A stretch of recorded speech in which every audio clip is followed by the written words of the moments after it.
Well, I'm a little concerned we're all going to be out of a job if the CCP collapses because of tariffs.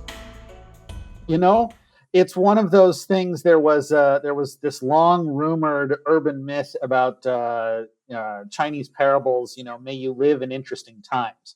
I don't think that's a true Chinese parable, but it seems to hold rather true at the moment.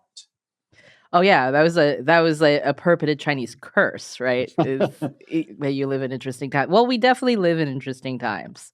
It seems like there is never any shortage of things to pay attention to if you're interested in China these days. Oh yeah. Well, I want to get this question out there. This was a question Matt wrote late at night when he was tired, and I think it's a thing of beauty. So you're going to read it verbatim. I'm going to read it verbatim. Are you ready, Christopher? I'm sitting down. All right. President Trump has been adding tariffs like it's spring break and tequila shots are free. What's going on? I think President Trump is everything I've heard is that he's actually a teetotaler. So maybe he gave some imported tequila or domestically produced bourbon that's not going to Canada over to his staff, and they're just hitting, tariff over and over again. Look, we can basically only speculate as to what their strategy is. To me, there's definitely a method to the madness. And I think it's this. Just to start off with, trade talks, even bilateral trade talks between two countries, if they're going to reach a trade agreement or whatever, can literally take, 5, 10, 20 years. The WTO round that has been going on since really the formation of the WTO officially kicked off shortly after the WTO was founded, a few years after the WTO was officially founded in 2000. And we're now 2025, and there's been no new trade agreement. So I think one of the issues is the president is trying to do this to basically sharpen minds and bring some urgency to the issue. And I think part of this is that they learned from their first term. And if you go back and look at the first term, and I'm going to be off, 6 months or something like that. I think President Trump first tariffed China in 2018, if I remember correctly.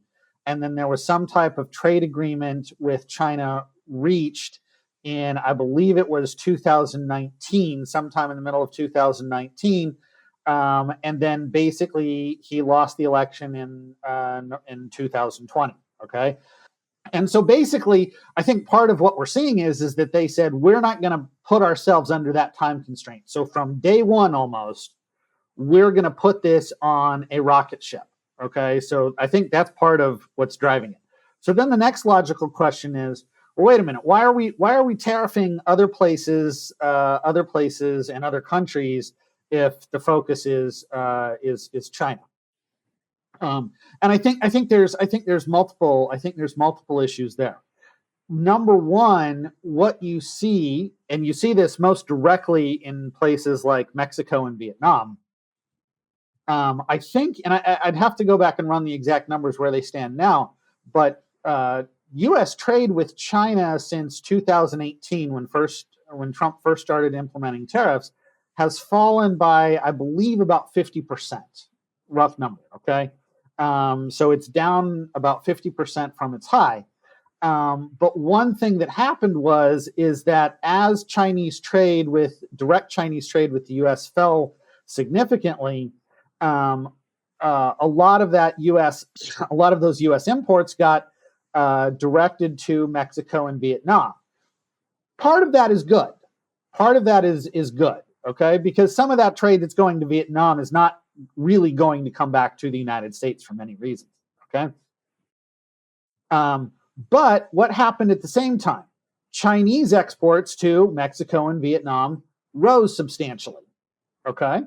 And so the concern in the Trump administration, and this has been widely debated among economists, policymakers, think tanks in the U.S., is what percentage of that trade now between the U.S. and Vietnam, U.S. and Mexico, is actually, let's call it pure U.S. Mexico, U.S. Vietnam trade, and how much of that is what we would call transshipment. And transshipment is kind of a little bit of a range. The simplest example is something gets made in China, exported in quote marks to Vietnam overnight, gets stamped made in Vietnam, and then shipped back and then shipped to the U.S.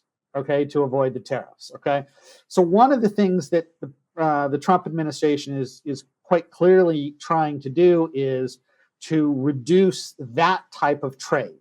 Okay, so why other countries, Europe, for instance, Japan, etc.